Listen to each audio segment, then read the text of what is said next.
Hello everybody, welcome back to the Rosie Murphy channel and another topic that you may find of interest. Well, it was of interest to some of my subscribers because several of them had requested that I talk about social unrest in times of economic trouble. It's a very important consideration.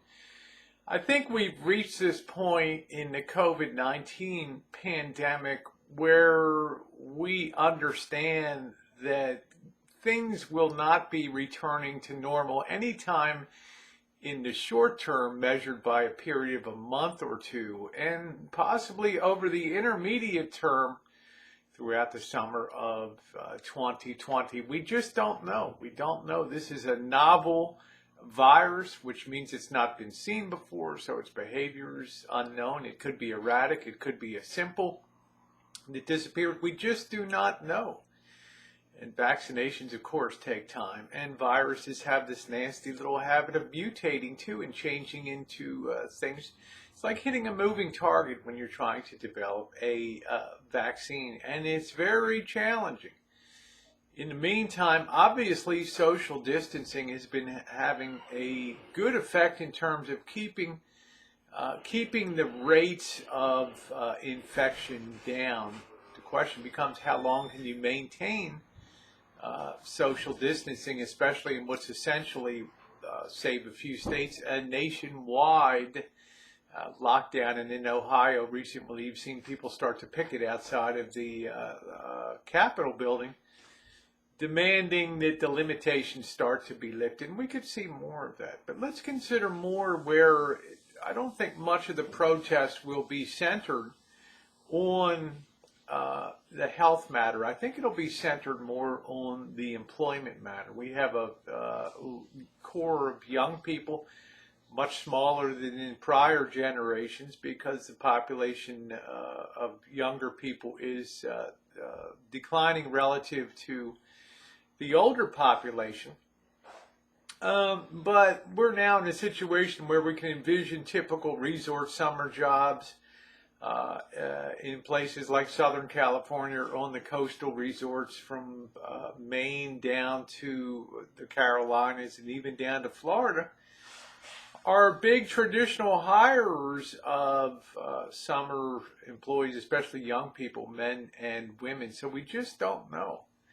We also have a group of young people that are graduating the class of 2020 in high schools and in colleges that have been slammed into the real world at the speed of light here. There's been no proms, no, the career guidance and placement offices are closed. The on-campus recruiting, forget about it. Okay, people, it's like yo-yo. You're on your own as far as job is concerned, and we can understand, and it doesn't take a rocket science to understand that a lot of companies have instituted, as have local governments and agencies, hiring freezes, unless you're a person that already has a skill that they need in certain areas like programming and social services and administration, unemployment claims, things like that. So it's an exceedingly bleak spring and summer, okay? And for a lot of people that are involved in this, some measure of them, some number of them, are going to be disappointed. They're going to be angry, just like some concern about social unrest was a very, very big thing in the 1930s, especially under the administration of Franklin D. Roosevelt. He was very concerned that his unemployment dragged on, and the New Deal did not have the effective rehirings that he expected it to. He was concerned, of course, that there would be a rise in social unrest and people would come in from the communist and socialist parties and agitate for change, agitate for radical change in some cases, and encouraging through works with strikes in the mid-1930s in places like General Motors and some of the steel mills, which had some number of agitators. And if the government was worried at large going into the administration of Roosevelt, what are we going to do to try to nip some of this in the bud? Because the groups that you have to worry about in times of economic distress are the young people, because they're very energetic. They're full of some hope for the future. And when they suddenly confront a situation where there's nothing to do and they have time on their hands and energy, they're very susceptible to the proddings of people who want to sell them some type of utopian future. And a lot of them take to the streets. We've seen Occupy Wall Streets before. We'll see them again, I'm sure, in 2020, 2021. There's a lot of people that will be very aggravated about the 1% and the distribution of wealth in the United States. We know that that's going to be coming. So the likelihood is that the government will have to come up with some kind of make-work program for the younger people. There's really not much, it's kind of unrealistic to expect them to be absorbed back in when places. It's going to take quite a while. The priority is going to be rehiring people, and especially people that have families, so the young people will probably be one of the highest groups of unemployed.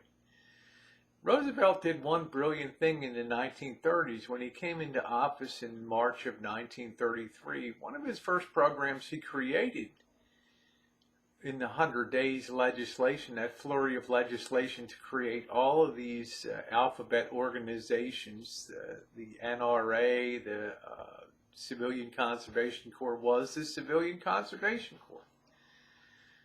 And the talk in the inner circles was, this will be a good way to get young men, up to 300,000 per class, and get them mobilized to do some projects and get them away from the cities. Get them out into the rural areas where the only thing that they have to complain about will be the food, okay?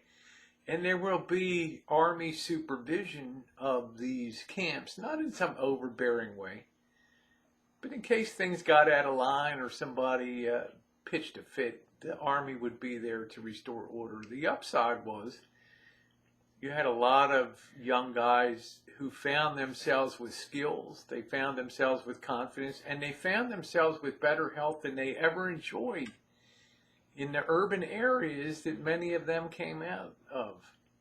And not having them in the urban areas cut off a good deal of the potential social unrest of young men with time on their hands, with nothing to do and no prospects for anything. And it was a brilliant idea to move them far away from the population centers and put them on useful projects for the nation. Will we see that again? I think it's almost a guarantee that you will see a program like that open up on an enormous scale in this nation. It's certainly one way that we can envision the government nipping a lot of social unrest in the bud. And since we've reached the point where, well, money's being created out of thin air to the tune of trillions of dollars, what's another trillion or so going to matter in the scheme of things? Well, in the long run, it'll matter a lot. But in the short to intermediate term, why not? Anyway, thanks so much for listening. And once again, history provides a pretty good example of what you have to do to segregate one area of society. And let me tell you, too, it will probably, of course, be open, equal rights, equal opportunity for women these days, too. And that will be a good thing. But it was certainly a great response, and turned out to be one of the most popular programs of the Depression. Anyway, thanks so much for watching today. Stay tuned. As I always say, keep an eye on the young people. They are the future of this nation. And they're the people that have the longest road to travel and have had the hardest slam into reality over the last month. All right. Thumbs up are appreciated, and thanks for watching, everyone.